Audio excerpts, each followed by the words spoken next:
Hello, everybody.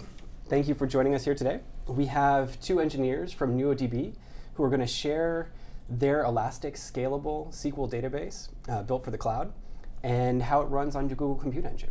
So to quickly introduce myself, I'm Brian Dorsey. I'm a developer engineer on Google Compute Engine. I'm Seth Proctor. I'm a core engineer and architect on NuoDB. And my name is Tommy Riley, and I'm also an engineer on the NuoDB product. Fantastic. Thank you for coming out, guys. Thanks for having us here. And Yep. I think we're going to jump straight to demo. We're not. Sweet. We're going to jump straight to NuoDB. What is NuoDB? NuoDB is a brand new relational database that is designed to be cloud scale. And I think most people know what we mean when we say it's a relational database. It's something that is ACID, it's something that speaks SQL, it has JDBC and ODBC drivers, it works with kind of the standard ecosystem of tools that you expect to see out there. It's the cloud scale part, obviously, that's interesting and exciting, and that's why we're here today. And cloud scale can mean many different things to many different people. We're going to show a couple specific pieces of that today. And what we're really going to show is that we are a relational database that can scale out the way people want to scale out infrastructure. So you can start developing on a laptop, and as you need more resources, you can add a few more machines, and then obviously as you need more resources, you can do something like take it to Google Compute Engine and really scale massively. And it's designed to do all the other things you want in a cloud scale environment in terms of security, in terms of resource management, in terms of ease of use, multi-tenancy, all kinds of other great features that you really want in a cloud. And to be clear, it's a real SQL database. It's a real SQL database, and we'll talk about that later. But yeah, Fantastic. it's a true SQL database, but it really scales the way kind of no SQL or sharded systems work, but with no sharding, no partitioning, very easy to work with. We're pretty excited about it. We think it's pretty cool. 100% ACID. Fantastic. Well, let's see what that looks like. All right, let's see what this looks like. First, Seth is going to unlock the screen for us. Thank you, Seth. And you should be looking at the YCSB demonstrator that we've created. CDMS is a term that we've come up with. Apologize if the font's a little small, but you'll be able to see the graph, I think, which is the big thing. So I'm going to kick off this demo, and then I'll talk about what's going on while it's running. But this is the Yahoo Cloud serving benchmark. And what it is let's wait for it to get running here, make sure it comes up. And hit start. Seem to be having some technical issues. Bear with me for a second. So basically what we're looking at here is we took the standard YCSB benchmark that's used to demonstrate kind of common web scale applications. And we wrapped a kind of a nice UI around it to demonstrate how you can start with a single machine and you can start adding more resources as you need them to scale out. So this is a visualization on top of the existing benchmark. That's right. That's exactly right. So this is exactly just the standard YCSB benchmark. We haven't done anything to it. We haven't, done any of the fun tricks to make it work, particularly well for us by tweaking something. And we just took the vanilla benchmark. Right. But what we're doing is we're starting with a cold environment, and that's kind of why Tommy's tweaking something right now. Is we're starting with a cold environment, and we're bringing things online. We're bringing them online in the Google environment. Gotcha. So when you're evaluating infrastructure to run NuoDB on, what kind of infrastructure do you look for? Like, what makes NuoDB run really well? That's a great question. I mean, so I said earlier that NuoDB is a product that's designed to be cloud scale, right? And so part of that means that you have to understand that failures happen in a cloud, and you have to understand that systems go down unexpectedly, networks fail unexpectedly, even when things are up and available, you get inconsistent network spikes, dips. You get all kinds of weird, crazy things happening in clouds that you don't expect. And so being cloud scale isn't just about being able to scale out, it's about being resilient to those failures and, when possible, trying to stay ahead of them. So in theory, we are designed to work with any kind of commodity hardware, any kind of commodity networks. We're very good at working with unpredictable environments, but anything that has better network capabilities, has smoother network capabilities, has higher CPU is obviously going to let any piece of software run better. And so that's part of what really appealed to us about our experience in Google, was an environment that really was a solid networked environment, a solid set of virtual machines. How are we doing, Tommy? I think we're having some issues connecting. For some reason, my Linux laptop can't talk to the Google infrastructure, but I think I may have it reset. So we're going to try again. It's good to go. We apologize.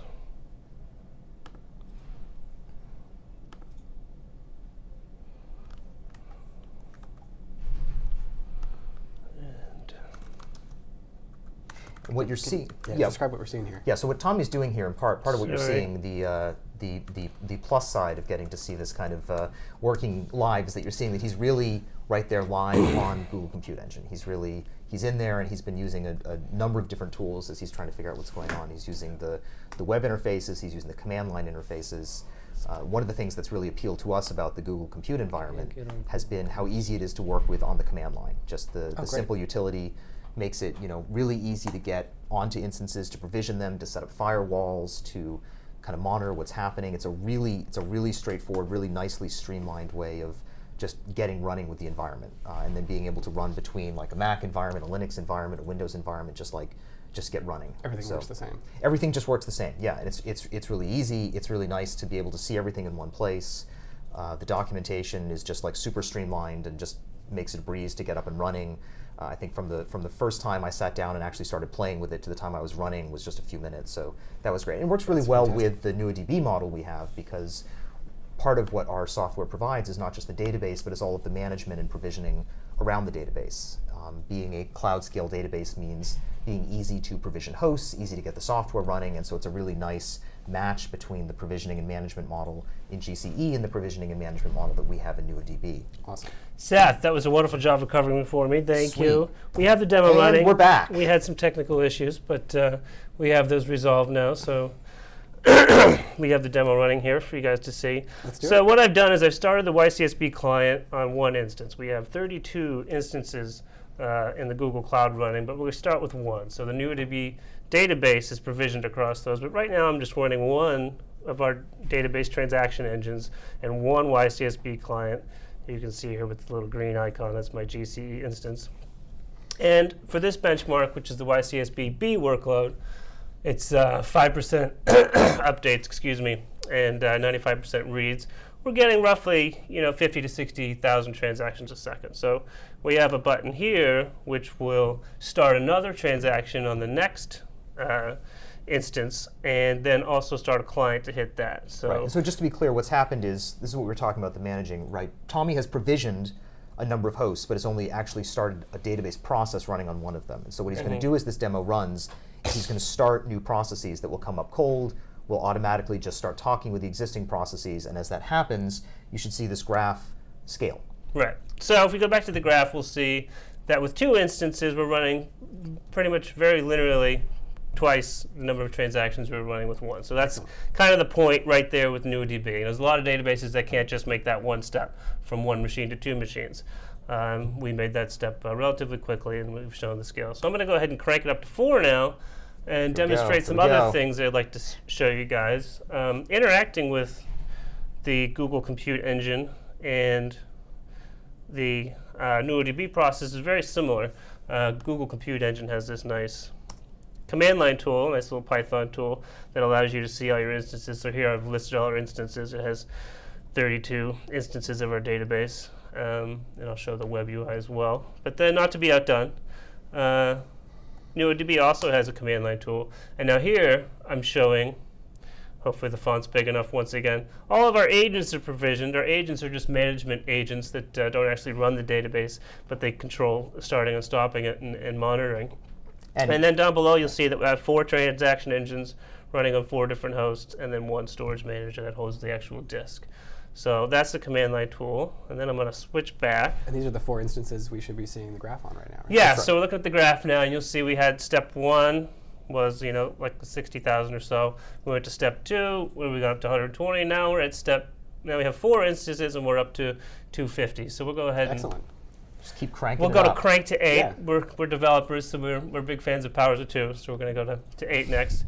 And then also, To be clear, there's nothing in our system that's optimized for powers of 2. It's just that we, no matter how the system is built, we still can't get away from talking Seth, about like 2, 4, 8, like. Sure, there are things optimized for powers of 2, just not numbers of hosts. So this is the graphical administration tool that allows you to see, get some pretty graphs about stats and stuff. But this is one logical database, like as we mentioned before, and this is going to show which processes are involved in serving this logical database. Just use the Because of font issues, we can't really scale, but if I do my little finger magic here, you should see the instances that are running. You'll see up here that 9 processes are running. Again, that's the 8 transaction engines and 1 storage manager. Right, and Tommy just said something really important, right, which is that what's really nice about this model is that there are all these different processes running. They can be running on different hosts. They can fail. They can come up. They can come down. But from the point of view of the developer, from the point of view of the application, there's a single logical database. Okay. Right, so there really is one database we're addressing. The fact that these processes are being added, the clients have no idea about that. They just know there's a So database as they can a developer, address. I don't need to know at Right, all right. what's going on. That's right, and that means we can bring things down live. We can migrate live processes. We can actually have 100% availability while we're doing upgrades or while we're doing migration, and it still just looks like a single live database, which is really cool. So here's a slide I just wanted to show. Just going to drive home this point further about what we're demonstrating. This shows the kind of a rough diagram model of what's running. So we have each of these boxes represents a Google Cloud instance, Google Compute Engine instance, sorry. So in each box, you'll see a YCSB client running, there's an agent running, which is NuoDB's agent, and then a transaction engine. And then we've done a little dotted line here to show that this is one logical database engine. So, that means, that if, NuoDB instance 32 tries to update a record and NuoDB instance 1 tries to update a record, only one of those transactions is going to proceed. Like these nodes are talking to each other and making the semantics of So asset you need the network to compliance. work well. Yes, network working well helps a lot. We ready to keep going? All right, so we're Yeah. running along nicely with 8. Should we go to 16? Can we jump straight to 32? We probably could. We have to wait. It's We it's actually- starting each transaction engine serially, so it'll take a couple seconds for all 8 to come up. You actually can start as many as you want on top of each other. The UI we have here was designed. You can see the pause play buttons. This was designed as a thing to help someone kind of step through and understand what they're doing. So Sorry to the jump UI ahead. the UI itself doesn't let you do it. The software lets you do it. Gotcha. All right, so we're almost done starting up those 16 instances. The additional 8, sorry. And you can see that we're approaching 1 million. 1 million TPS we're approaching. Fantastic. We're not quite there yet. But all right, so now we have the engines running. The numbers are still upgrading, it's fluctuating a little bit. But in the interest of time, we will jump right to 32. Fantastic. And the important thing, so there's the big curve that we're looking at, right, which is that big blue curve, and that's the transactions per second, and that's obviously really exciting. Down in the lower left corner, there's another curve which is also pretty cool, which is showing latency. And that's showing that even as we're going from 2 to 4 to 16 to 32 hosts that are expanding out this database, we're still hitting sub-millisecond latency on these requests. Excellent. And so it's not just about that scale out. We're still very responsive to all these queries, and that's, for a lot of people, that's just as important as the raw throughput, right? Absolutely. Oh, Tommy, look. Yep, we're getting there. We are still in the process of rolling up these, bringing online the additional 16. So if I wanted to do this, is there information on how to get started? Yes, so we have written a blog entry, and we have a link that we'll show at the end here, but on NuoDB.com we have a tech blog, and we wrote a blog entry describing kind of the nuts and bolts of what we went through and how we did it, and we hope to be publishing some assets from that to make available to developers, and definitely recommend people check that out. Right. And so what's really cool here, in case people are missing this number, is that we just went in a few minutes from having a cold environment to just bringing hosts online to get up above 1.6 million transactions a second on what is a fairly representative workload. And that's cool on its own. It's also really cool because we're doing this on a virtual public cloud environment. And we've been able to hit these kinds of numbers on our own internal systems, but to hit them on something like Google Compute Engine is just awesome. Fantastic. Say that number again. We're up to 1.7 if you look at the graph. 1.7 million 1.7 million transactions Per second. Per second, yeah. Fantastic. Which is, we think, pretty respectable. So ending up at this kind of number, like what sort of performance testing do you guys do to evaluate the environments? You know what is we it do? This sort of thing? We use this sort of thing, right? So one of the things we look for in a test like this is, if you start up 8 nodes, you look at the latencies. What's the standard deviation? Like, are the latencies nice? It's good to have a nice low average. We're showing the average here in this graph, of under a millisecond. But are there any outliers, that kind of thing? So is node 32 really slow? What's the full connectivity? We look at we use some off-the-shelf tools like iPerf, to measure the bandwidth. And you can measure disk throughput with some simple utilities. We do stuff like that. But Right. and generally, we're just looking for nice, consistent disk I/O and network I/O. And part of the reason we've created demos like this is because fundamentally the architecture of NuoDB is radically different than most relational database architectures. So it's very hard to just take an off-the-shelf benchmark or suite and say this tells us how something performs in a scale-out environment like Google. And so this is a fairly simple demo we're showing, but it is the kind of thing that we can say once we get those raw numbers, what does the I/O look like, what does the network look like, what does provisioning time look like, then being able to take something like this and say, well, realistically, can we hit? We just hit 1.8 million transactions a second. So this is to us, this is really exciting, and this is really how we do it. So we have to take real pragmatic applications and say, well, can we make that application or that representative workload scale? And the application didn't have to change. This is off-the-shelf JDBC, simple, using prepared statements to execute these queries. You can see we're getting sub-millisecond latency times. If your application is just simple JDBC and getting those, kind of times, you really don't need to add memcache to get the kind of low latency. Just go directly to the database. Right. The transaction engines kind of replace that, and your application's going to remain simple. Simpler as a result. Right, that's a very important point. NuoDB is, among other things, its own caching architecture. And so the transactions are all running on in-memory processes. That's very powerful in terms of failure. That's very powerful in terms of how easy it is to provision new hosts. But it also means that there's no need, and in fact, you shouldn't be thinking about adding additional caching tiers or any kind of other tiers on top of that to optimize the system. We're already taking care of that for you, which is part of the easy out-of-the-box experience that we're trying to provide. Totally. And you touched on this a little bit earlier, but it seems like this was a fair amount of effort to get this up and running. How did you find getting started, on Compute Engine? It's easy. Yeah, it was fairly easy. Linux is a very, one of our main supported environments. We got up there, and it was a nice, easy selection of kernels to use. Just could have picked any one of them. Deploying and installing it was a breeze. That's one of the things covered in our blog. The GCE util, had a nice high-level a layer of abstraction for the things we needed to do, provisioning the disks, getting the firewalls set up. All that was relatively straightforward. Fantastic. Actually, can we show that the link to your blog? Sure, it's up there. Yep. Yeah, so this is a new thing we've started doing in the last few weeks. We're trying to get our engineers talking directly to people who are interested in the technology. So this is meant to be a very cut to the chase, pragmatic, how you do things, how the technology works. We really encourage people to go check it out, to give us suggestions of what they'd like to learn about the product. And then we're also going to be collecting information kind of more specific to our Google Compute Engine experience. And as we generate more benchmarks, as we generate kind of more experience there, we'll be posting links there for people to find it. Fantastic. Our blog post on Google Compute Engine was live as of this morning, so you can be the first person to comment on it if you Excellent. check it out. The live audience is the very first people to Definitely. see it. Fantastic. So you said before this is the full relational SQL database, but from what I understand, the YCSB benchmark is really kind of more of a key value benchmark. Yeah, so we've got a little bit more time, and we'll get Tommy to show you one other thing here, which is that we actually ported Jira to run on top of our database. And for those of you who haven't seen Jira, it's a very popular, very powerful issue tracking, project management, bug tracking system.